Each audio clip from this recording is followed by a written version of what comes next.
Welcome to the Laughing Monkey music show there, Billy. How you doing tonight? Good. How are you? Good. Well, I want to thank you for coming on and go over a little bit of your history, and then we'll go over to your shop now and some of the new things you got in the works with the Buckcherry and stuff. Cool. But what I like to do when I first start off is kind of get a little history. Like, when did you first? Because you may have some new audience coming in because we got a lot of different shows going on here. Right. So people that don't know you, like prior starting out, even pre Jetboy, what got you going into guitar and maybe some bands? Yeah, I mean, like, what was your thing? Was it a Right. pre Well, flute? my generation is, 70s rock, 1974, 75. I got turned on to, that's when the music, It was awesome. but I mean, it was like Elton John, Bay City Rollers and Glenn Campbell and AM radio hits, which I still adore to this day. But it really was in 75 when a very good friend of mine, who is still one of my best friends today, turned me on to Kiss Alive, and as it's been for most people from my generation, it was It the doesn't get old. gateway to rock and roll hell.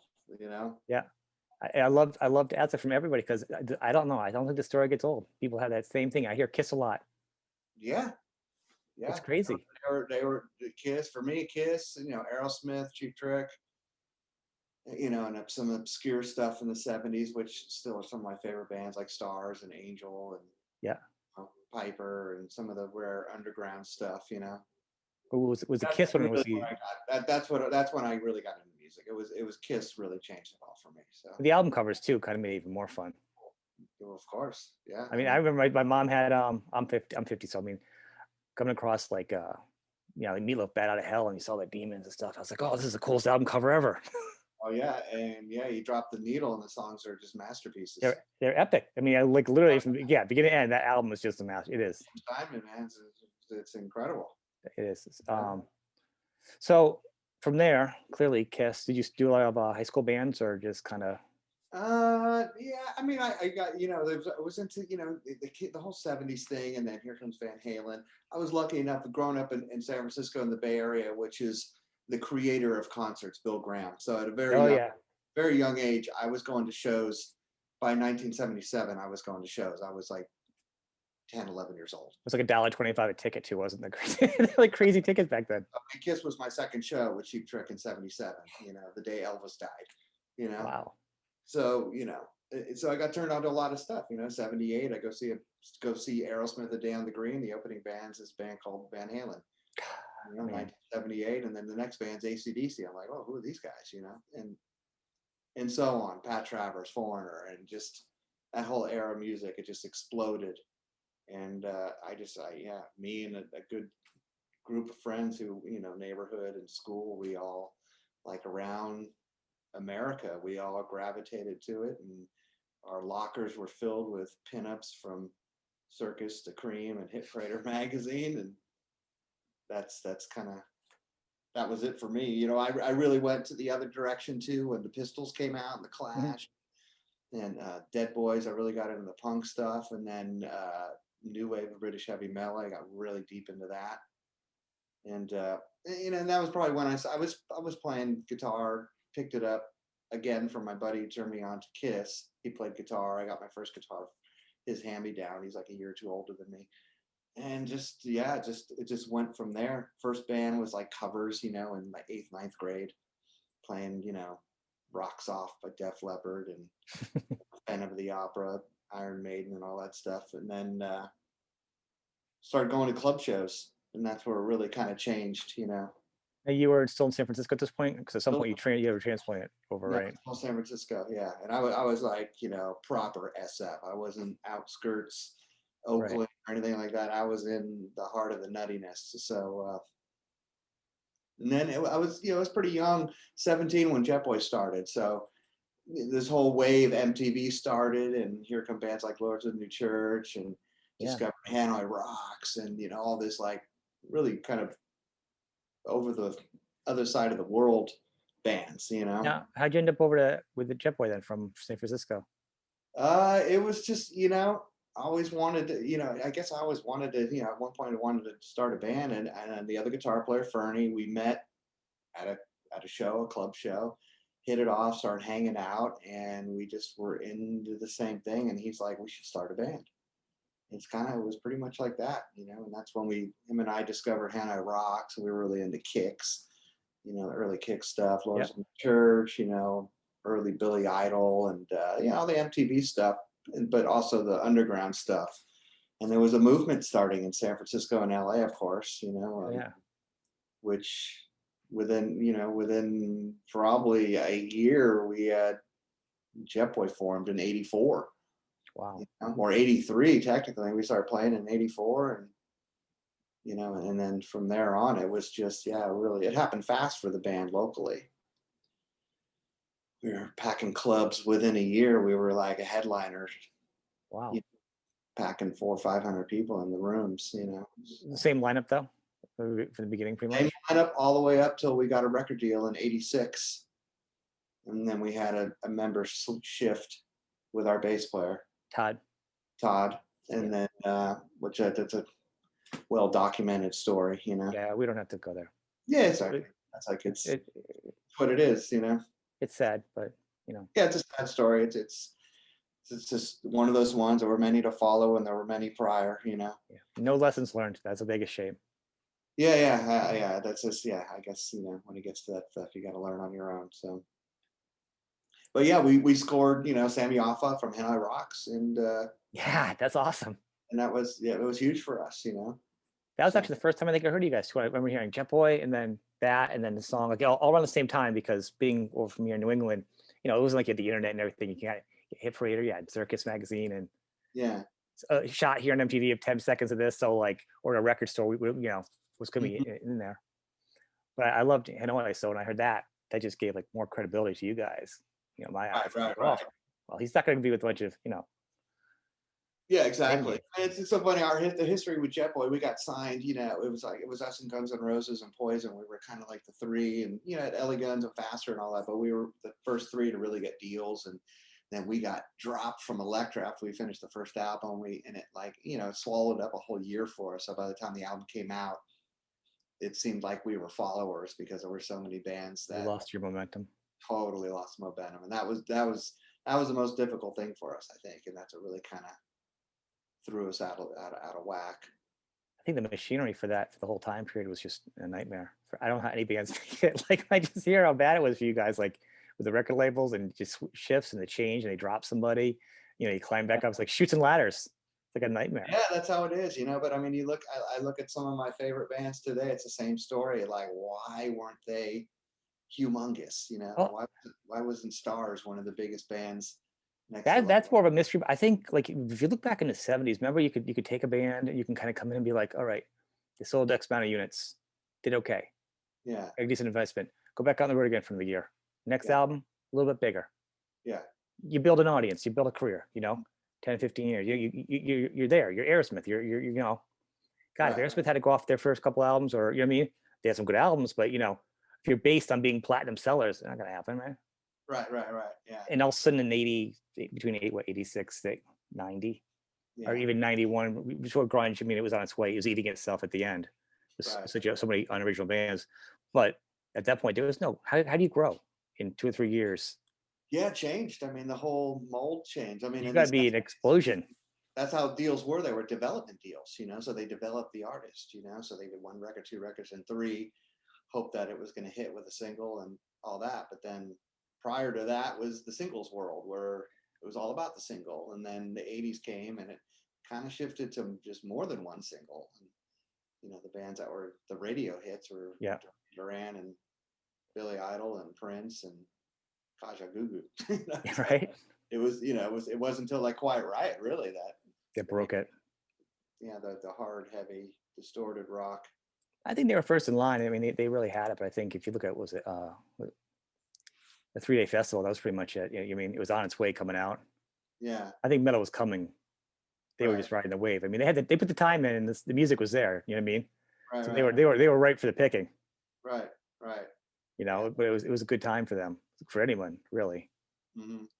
Yeah, Um, that whole era was great. I mean, the '80s was, you had the metal and you had the pop and then the rock and the glam, whatever you want to call it. yep. But it all became humongous. And today like classic music now. It's still, I mean, it all carries over. Everything from, yeah, from the glam to the metal to the thrash, everything is still, everyone's still out there playing and doing it. Most of them are. They're really, push through the hard years. Mhm. That was a challenge. Um, so at that point, so like when you were in Jetboy, you guys were. So you said your first album. What was your first album with Electro? They dropped you because.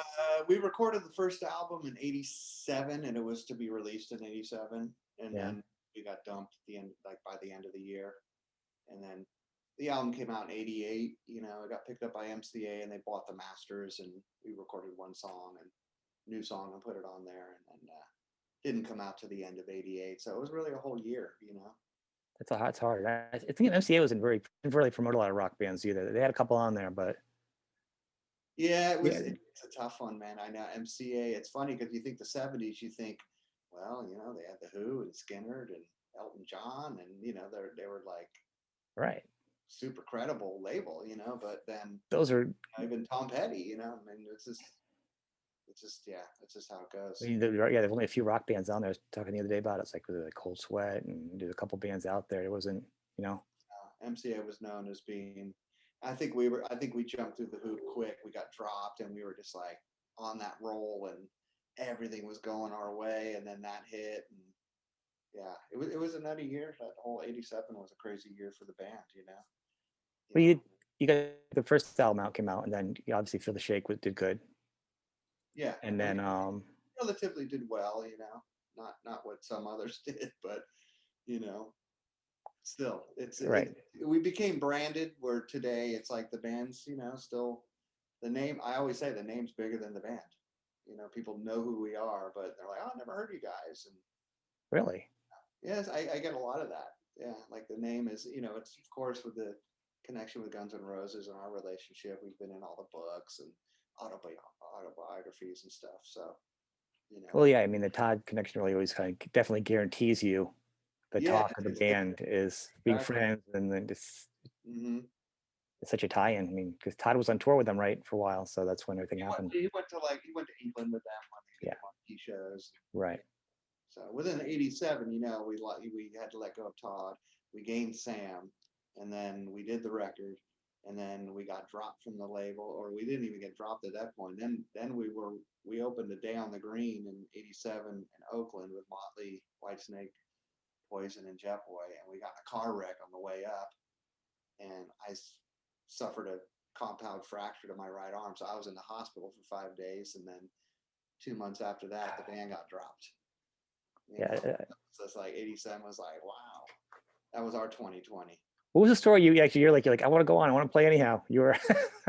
What's that? What's the story? Is you said you wanted to go on and play. That was the rumor at the time. Well, yeah, I The did. accident. I mean, I told the doctor, I'm like, well, it's a broken arm. Everybody I know just gets a cast. They're like, well, your bones are broken in half. You need surgery. And I got like plates and screws in there still. So I was in the hospital for 5 days because it was, they opened my arm and they had to put it back together with the bones in place and blah, blah, blah. Well, the But fact you can play now is still a pretty good thing yeah, afterwards. It yeah. didn't Yeah, I end was it. pretty tied up for a while, but I mean, I did do shows in a full cast the best I could because I was like determined. So And now, before it rains out, like 2 hours before it rains out, you get that feeling now in your arm from the. yeah, so I still feel it a little bit, but it's just Yeah. I just call it. It's like, wow, it's just older age. It's your metal arthritis. You really are metal. Yeah, yeah, I'm full on metal, right? Yeah, exactly. So then you guys got to go on to do it was Damnation, right? Second one. Second album, Damnation, recorded that '89. Great album cover. I love that album cover. The big old Yeah, guitar. that was a great one, man. Stan Watts did that. Nobody ever talks about that. The guy who did Mental Health. Okay. That's quite right. Mental Health art Yeah. thing. I think he did some other stuff for that era too. But it's a painting. Is it? Yeah, it's a painting. Yeah, yeah. I love it. That was one of the albums that always stuck out. I was like, oh, it's a really good album cover, man. Right. Yeah. Just I guess it's one of the handful of things like the Jeff was that songs that second album cover. I'm like big old beautiful guitar, and it's just Yeah, exactly. on Yeah. its own. It should have just moved some units. Hmm.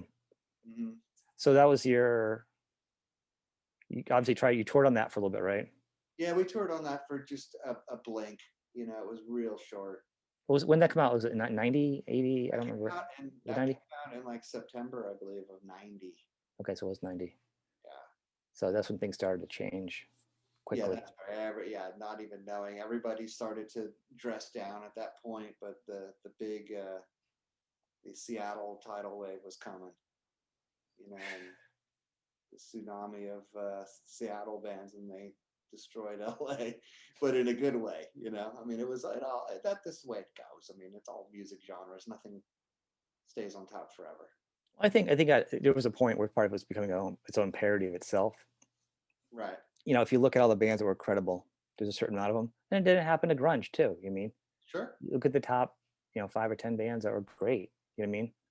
Happened. They were great because they're their own bands. Then there's a billion of them after them, just like them, and then they're all gone now. They don't even have a history. Uh-huh. I mean, that's You know? just part of the industry. And I mean, really, what it comes down to from the beginning of the whole, commercializing music and all that, there's an age group of when it's hot and at the moment, and then if you're lucky enough, you can sustain a career with it. Well, I think you had the best window for it, though. I think that time period was the best because clearly we're talking. People know who you are. You're doing other bands. You know what I mean? Yeah. So when that album changed, obviously industry kind of sucked. Everyone kind of had to scramble. Everyone's got to look for new gigs, keep the money coming in, pay bills. Right. Prior to this, you were already starting to take your guitars apart and build Yeah. guitars. Yeah. So I imagine this was around the time, and correct me if I'm wrong, obviously, Yeah. you started to really kind of be like, oh, Yeah. It's close. I mean, after we got dropped from MCA, we moved to back home from LA to San mhm. Francisco, and we kind of just, I think we were in shell shock for a year. Everybody went their own way, and then we regrouped, tried to get things off the ground again with the Yeah, band. It really did. It was a just constant dead end. And then we formed a band called Mind Zone, Mickey and I and Fern, and a different drummer and bass player. And we just were fully into Pantera and Prong and Machine Head and all that I wave of, feel like a lot of bands, they didn't go grungy, they just went more metal. They went heavy, but they did, unless they just tried to change their image and stay the same band. Those right. bands kind of went grungy with a couple flannels on. Uh-huh. I think, but the ones, yeah, that were just like, this isn't working. We need something different. We're just going heavier. We're putting our jeans on and going heavier. Right. And that's what that we did that, and but we all worked jobs. We had to go get fucking whatever Tower crap. Records. Yeah. I mean, it's just reality. You know. Yeah. But through all that, I was always into guitars. I always tinkered with guitars, and I Mhm. built my first guitar in high school. I was, Eddie Van Halen was my influence on the parts guitar that he put Yeah. together with the Frank, Mighty for that. bodies or whatever. And I built a Star guitar in high school, still have it, and so I started tinkering and do some refurbished stuff of what I knew. It was really, for then, it was really learning how to do stuff. And then Mhm. a few years after that, this must have been late 90s, early 2000, I guess late 90s, where I saw this aging relic thing start, with eBay and their infant stages of, Yeah. you know, when that started becoming more mainstream. And I just started building some for fun, throw them on eBay, and sold one, try another one. And I'm like, oh, let me try to build a website. And just kind of, I had no idea building guitars like I'm doing now. I had no plan to do this at all. Because you're a whole industry now. Yeah, it's become this. Yeah, it's kind of crazy. I mean, it's a respected company, and I got some pretty great names who play my stuff, and there's other stuff I'm working on right now. It's going to be happening next year Yeah. with another brand I'm going to start building for them, and yeah, so it's. I mean, I guess that's a big part. That was my journey, is to get I think it's fantastic. I mean, I'm a horrible guitar player, but I remember the first day I got a guitar. It was only a few years ago. I just started late in life. I'm like, that's it. I went to school for production, but my kids had guitars. I'm like, that's it. I went and got a cheaper guitar, and then I picked up a second one online, like an eBay, like a offer up, because I didn't want to take mine apart. But my first thing I have to do is take a guitar apart. uh, Took it apart, put the new electronics, painted it, and changed it because I had to see how it worked. If I'm gonna play it, I want to know how it works. I want to take it apart. yeah, yeah. That's the fun part. I think taking guitars apart is fun. Putting them back together. Yeah, I mean, I think kids did that when they were with stuff, and when they were growing up too, of all generations. I'm sure people now take computers apart that are into that stuff and become years later become some computer engineer. Yep. Just how it Actually, is. that's what I do. That's what I do for a living right now. I have no desire to take apart a computer. No, but I'm sure I know there, you're saying. you know what I mean? There's people pretty into that shit. Yeah, the guitars are interesting to me though. So what? So at this point, you're doing this. You work on this. Sorry, this. I'm sorry, your guitars and Jetboy. It was off to the side, still not really dead, but not Yeah, really Jetboy happening. was And you doing your music with some of the guys, but it was pretty off to the side. I mean, by the time we did this Mind Zone for, through the early 90s up till about 96. And then Mickey, Jetboy singer, he was a singer in Mind Zone. He kind of just was like ready to just kind of move aside and just get out of music for a little bit. And, yeah, we lived together. Mick and I were like, we lived in a room together on the road. We lived together in LA and then yeah, after. And so we just went our own ways, and it was, supposed to happen that way. And I started this band called American Heartbreak, which was really like a, more punk power pop chorus, but yeah. with, dirty guitars. It was, we were super into the band. The Wild Hearts came out, and you have Oh bands like yeah. Backyard Babies and Helicopters and that whole Yep. scene. So we were really into that stuff, and did that for a good, probably 10 years. It was still, we just did some good shows and did a couple of European tours, but come home, go back to work. And that's the era when I really started doing the guitar thing. And then right before when American Heartbreak started, I was guitar teching for Chris Isaac for a few years, for about Nice. probably 3 years or something like that. So I did some dates on the road, a lot of fly dates, and then I did that Speak of the Devil record. I did all the backline and dealt with his guitars in the studio. And That's so pretty cool. yeah, I kind of, I landed on my feet with gigs like that here and there, which was good. That was a good one. Yeah. Yeah. Yeah. And then once this guitar thing started with Rock and Roll Relics, it just, American Heartbreak was coming to the end. And that's when we got a call to do a Jetboy reunion. This would have been 2006 or something like that. Yeah. And we did this one show, and we hadn't seen each other in, a long time. Like the guitar, Fern and Mick hadn't seen each other in probably 17 years. Wow. A So lifetime. yeah, it was at that point it was. So we did the show, and it was pretty energetic, and it was almost like, wow, we recognize the three of us have this chemistry of this, how we work together. And Yeah. so we just decided to put it back together and do what we can, not like, quit our jobs or anything. Right. But Right. we did some good festivals. We did an EP, and we're still doing it. And then Yeah. just last year we did a new record. And so Yeah. When I heard so at this point you get close to become a guitar player for Buckcherry. When I heard that, I wasn't sure if you were still with Jetboy at the moment, because it's, mhm, you know, so you right. find a balance between both of them, Yeah, because we're really, Jetboy's Jetboy's, not really doing much. We've done very little in the last few years. Maybe a couple shows here and there where it's yeah, just we did that record in hopes more would happen, but it was, the climate's tough.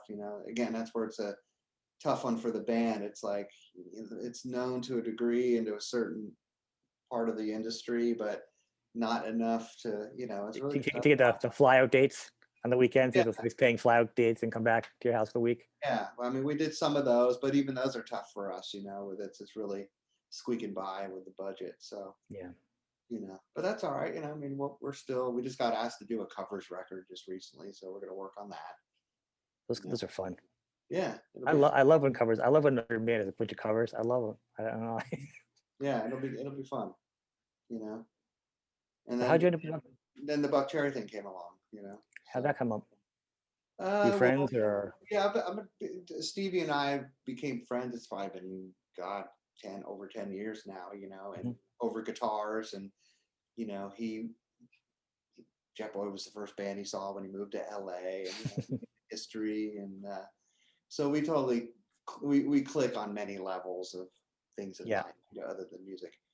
And it just kept up, and just it just kind of happened right after this pandemic thing hit. And you know I'm reach like, well, I love the idea and I want to do it.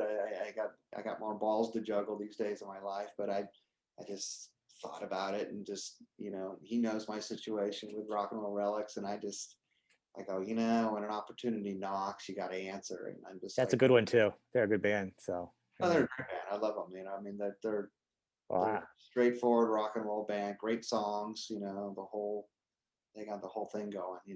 They got they got Not, they got a great career going. It's impressive. So it's perfect for me because it's right up my alley. well, yeah, it fits the music. I mean, and it's melodic, but it's kind of some of it's punky. I mean, Josh kind of goes all over the place, and Yeah, his voice is just ridiculously good, for rock. yeah. That's what I like. It's kind of funny because Mick and Jetboy's the punk Yep. attitude here too. So him and Josh are very similar. So I'm a big punk rock fan as well. So Yeah, I like that whole mixture of the energy. blending that stuff in, which to me makes a lot of great bands. I mean, it's really like Guns N' Roses. You got a bunch of punk rockers and the rock guys, and Right, pretty much. put this interesting thing together. But everybody's in, early records were the same influences, So Have you done anything with them yet? Or I'm a little out of the loop on that with yeah, we COVID. did that stream. Oh, yeah. So, oh, yeah, the stream. So that was it. Though you guys just streamed. Yeah, and then there's supposed to be some stuff coming up next year. So yeah, I mean they're active. Yeah, I see they're up. I didn't know what you guys had about planning. What's I that? knew I didn't know what you guys had planned. I knew the stream. I knew there was a stream. I didn't know if they're gonna play it again, or if you guys Yeah. had plans to go in a studio now that you're another guitar player. If they're gonna like mess around in the meantime, or hmm Yeah, well, I mean, there's been stuff that it's like things have been going. It's like, oh, we could do a show. No, we can't. No, we can't do it. And yeah. that's kind of that. So we're looking at. I'm hearing a lot of stuff for next year from other people in bands that I know that are talking about scheduling stuff. So I hope they just pull the trigger and let's just get on with this shit. Yeah, they're all talking March. Yeah, yeah, that's what it I sounds know. like. That's what I keep hearing. That's the music hotline is March. Right, We'll right, see. right. We'll see. The vaccine goes. If no one goes a third eye or a horn, I think that's all you need. The rock Yeah, and rollers, right? like, They're like, that's fine. I'll take a third eye. Let's play. yeah, exactly. Well, that's how a lot of people are thinking. At this So, point, I just want to get outside. I want to play. oh, yeah, That's awesome. So then you just got to find a balance of your rock and relics, and I mean, obviously you can become busy once the world opens up. I know yeah. I Jerry's a mean, pretty busy band. I mean, for me personally, this is what I've wanted. I wanted to just get this guitar company to a level where I could kind of step away and more run it, and Yep, then be able to play more. It's been in the back of my head, so I guess it's a good time. I put it out to the rock and Universe. roll gods or whatever, and so it's kind of funny. It came my way. So Well, that's awesome, man. I want to thank you for being on the show, man. I just want to take the time, and if you have anything else coming up, do you want to promote? well, I guess just keep an eye on it. All the links, really, the guitars to Buckcherry to Jetboy, all of it. I mean, it's Yeah, all the links will be below for everybody for everything we talked yeah, about. yeah. Now with Check out this, his guitars; they're awesome. They're ridiculous. You're gonna lose a lot of time in the rabbit hole of guitar world. yeah, I know. That's I know. Every time I get done with one, it's like, well, got to get rid of this one. But it's That's okay. rough. I mean, you know. You can always make another, right? Yeah, yeah. We got our new model, the Revenge model, which is really totally our own thing. And Yeah. I've been playing it with just I got it. I played it in the that stream, the Buckcherry stream, and all that. But I'm really pumped on this one to get it out there. And there's talk of going bigger, and with working with this other Is that your guy. favorite? So, have you built your own favorite guitar? Like, what's your favorite guitar, actually? I don't really have a favorite. It's like That's fair. I That's was fair. always I was always a big Gretsch fan. Hollow Mhm. body guy. Yep. Big Malcolm Young's like my hero. You know, um, so I don't know. I mean, I can go down. I mean, if I had the money, I can go easily find many favorite guitars. I'll bet. How many You know, guitars do you have? I don't Oh, have that many. I still have my Falcon from the Jetboy days, my old Gretsch, and I have yeah. a Travis Bean from. I used to play that a lot with slide stuff with Jetboy. I still have those two, but I got a Malcolm Young Gretsch signature, and I got like a '64 Melody Maker, and then just a couple of mine. You know, Yeah. I scaled it down. I wish I didn't get rid of some of them, but that's just kind of how How it shit. goes. Yeah.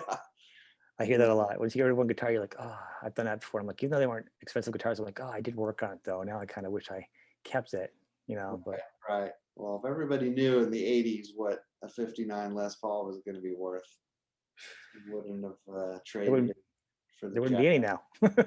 I would have them. Yeah. All right, man. Yeah. Well, I thank you. I mean, it was taking time out of your day and doing this. I really appreciate it. Yeah. Yeah. So thank you, and we'll see you next time.